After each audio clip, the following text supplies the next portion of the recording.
Guys हम बात कर रहे थे वैदिक लिटरेचर के बारे में, वैदिक कल्चर के बारे में। हमने ऑलरेडी डिस्कस किया था कि आर्यंस का ओरिजिन कैसे हुआ, अलग अलग थ्योरी से उसको डिस्कस किया था हमने। फिर वैदिक लिटरेचर में हमने श्रुति टेक्स्ट के बारे में बात की। हमने डिस्कस किया कि 4 वेद होते हैं, ब्राह्मण्स होते हैं, आर्यंकस होते हैं और उपनिषद होते हैं। इस वीडियो में हम बात करेंगे डिफरेंट वैदिक लिटरेचर की, डिफरेंट वैदिक ट्रेडिशंस के बारे में, लिटरेचर के बारे में, और हम बात करेंगे स्मृति टेक्स्ट के बारे में। तो लिटरेचर जो वैदिक ट्रेडिशन का है उसमें स्मृति टेक्स्ट के बारे में बात करते हैं। तो स्मृति टेक्स्ट क्या होता है? ऐसा टेक्स्ट जो रिमेम्बरेंस बेस्ड होता है, मतलब याद करके आगे पास ऑन होता है। इसमें 6 लिटरेरी वर्क्स हैं, उनके बारे में डिस्कस कर रहे हैं हम। सो स्टार्ट करते हैं वीडियो। 6 लिटरेरी वर्क्स कौन कौन से हैं? पहले हैं वेदांग, जिन्हें सूत्र कहते हैं। स्मृति धर्मशास्त्र दूसरे हैं। तीसरे हैं महाकाव्य, जिन्हें एपिक्स कहते हैं। चौथे हैं पुराण, जिन्हें पुराण। पांचवें हैं उपवेद और छठे हैं शब्द दर्शन। ठीक है, वेदांगों के बारे में बात करें। 6 वेदांग भी आगे 6 तरह के होते हैं। पहले हैं शिक्षा, दूसरा है कल्पसूत्र, तीसरा है व्याकरण, चौथा निरुक्त, पांचवा है छंद और छठा है ज्योतिष। इनको डिस्कस करते हैं। सबसे पहले है शिक्षा, जो फेनेटिक्स के मतलब ऊपर बेस्ड है, मतलब जो साउंड्स होते हैं वर्ड्स की, ठीक है, उनकी बनावट के ऊपर बेस्ड है। इसमें जो प्रतिशाख्या है ये ओल्डेस्ट टेक्स्ट है फेनेटिक्स के ऊपर। आगे बात करते हैं कल्पसूत्र के बारे में। ये रिचुअल्स के ऊपर बेस्ड होता है। इसमें 3 हैं। श्रोता सूत्र, जिसे सुल्भ सूत्र भी कहते हैं, और ये डील करता है सेक्रीफाइसेस के ऊपर। आगे हैं गृह सूत्र, जो डील करता है फैमिली सेरेमनीज़ के ऊपर। गृह से पता लगता है ना, घर की बात कर रहे हैं हम। आगे हैं धर्म सूत्र, जो डील करता है वर्ण और आश्रम्स के बारे में। वर्ण आपको पता है कि हमने डिस्कस किया था इससे पहले कि 4 वर्ण होते हैं, तो इनके बारे में डिस्कस करता है धर्मसूत्र। आगे है व्याकरण, तो ये इसमें सबसे इम्पोर्टेंट है पाणिनि की लिखी हुई अष्टाध्याय, जो ओल्डेस्ट ग्रामर बुक है इस वर्ल्ड की। आगे बात करते हैं निरुक्त के बारे में। तो ये डिस्कस करता है एटिमोलॉजी को।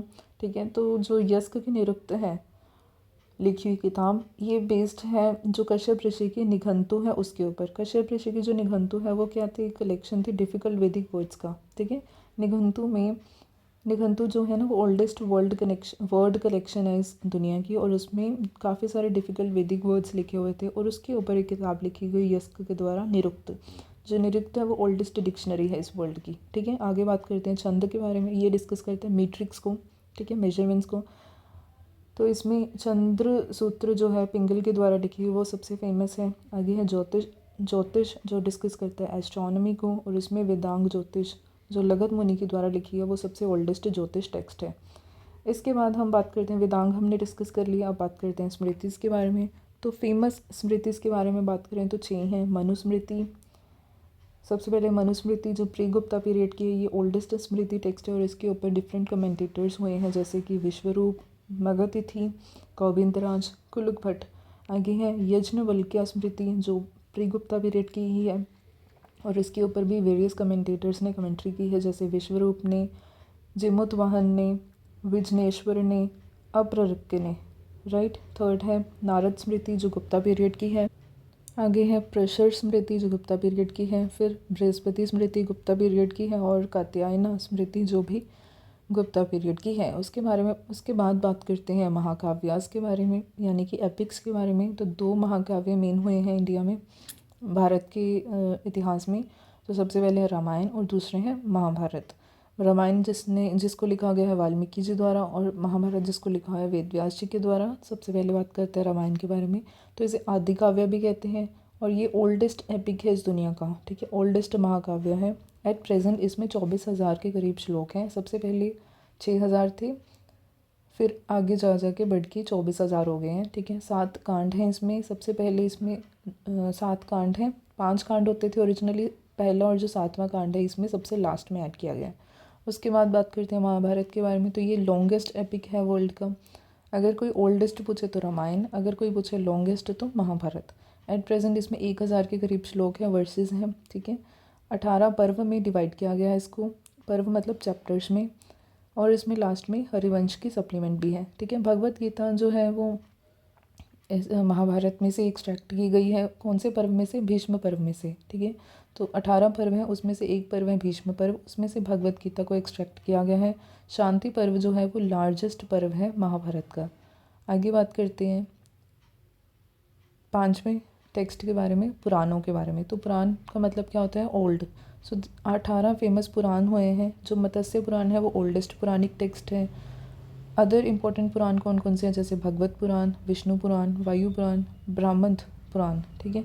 ये डिस्क्राइब करते हैं 5 सब्जेक्ट्स को, जैसे कि सर्ग जो मतलब कि जो क्रिएशन होती है इस दुनिया के उसके बारे में, प्रतिसर्ग जो रिक्रिएशन के बारे में, मतलब इस दुनिया की जब क्रिएशन हुई तो उसके बारे में डिस्कस करेंगे सर्ग के बीच, और क्रिएशन होने के बाद जब दुनिया ख़त्म होगी फिर दोबारा से रिक्रिएट हो रही है तो उसके बारे में डिस्कस किया जाता है प्रतिसर्ग में। फिर वंश जो डिस्कस करते हैं कि गोज और ऋषिज़ की जो जीनियोलॉजी है, मतलब कैसे कैसे उनकी पीढ़ियाँ बढ़ी उसके बारे में। आगे मानवंतर जो मनु की रेंज के बारे में डिस्कस करता है, उसके बारे में डिस्कस करता है। और आगे है वंशानुचरित जो डिस्कस करता है वेरियस रॉयल डायनेस्टीज़ की जीनियोलॉजी के बारे में, ठीक है। तो वंश में डिस्कस कर रहे हैं गोड्स और ऋषिज़ की जीनियोलॉजी के बारे में, और जो वंशाचरित है उसमें डिस्कस कर रहे हैं वेरियस रॉयल डायनेस्टीज़ की जीनियोलॉजी के बारे में। तो ये जो पुराण होते हैं वेरियस पुराण से 18 पुराण हैं, और उनमें हर एक पुराण में 5 सब्जेक्ट होते हैं। हमने डिस्कस किए सर्ग, प्रतिसर्ग, वंश और वंशाचरित्र और मानवंतर, ठीक है।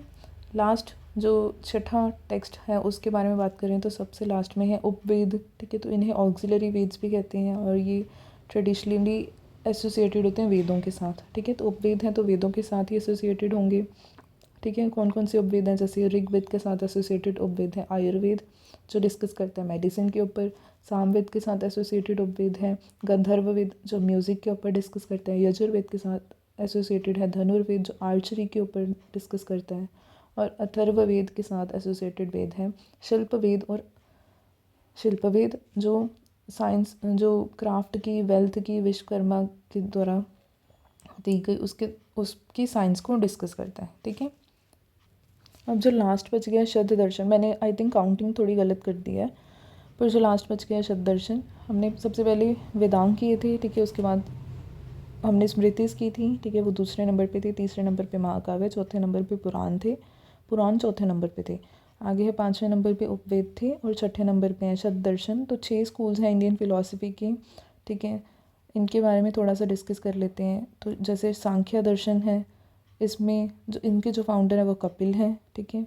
इसकी जो बेसिक टेक्स्ट है वो सांख्य सूत्र है। आगे है योग दर्शन, इसके फाउंडर है पतंजलि, और इसके बेसिक टेक्स्ट कौन सा है, योग सूत्र। आगे है न्याय दर्शन, इसके फाउंडर कौन है, अक्षपद गौतम, और बेसिक टेक्स्ट कौन सा है इसका, न्याय सूत्र। आगे है विशेषिका दर्शन, इसके फाउंडर कौन है, उलुक कन्नड़, और इसकी बेसिक टेक्स्ट कौन सा है, विशेषिका सूत्र। आगे है मीमांसा यानी कि पूर्व मीमांसा, इसके फाउंडर कौन है, जैमिनी, और बेसिक टेक्स्ट कौन सा है, पूर्व मीमांसा सूत्र। आगे है वेदांत यानी कि उत्तर मीमांसा, जिसके फाउंडर हैं बद्रायन, और इसके बेसिक टेक्स्ट कौन सा है, ब्रह्म सूत्र यानी कि वेदांत सूत्र, ठीक है। तो ये 6 दर्शन हुए हैं, इनके बारे में भी हमने डिस्कस कर लिया है, ठीक है। So this video was about the वैदिक लिटरेचर। हमने 6 लिटरेचर्स के बारे में डिस्कस कर लिया है। आई होप आपको क्लियर हो गया होगा। Thank you so much.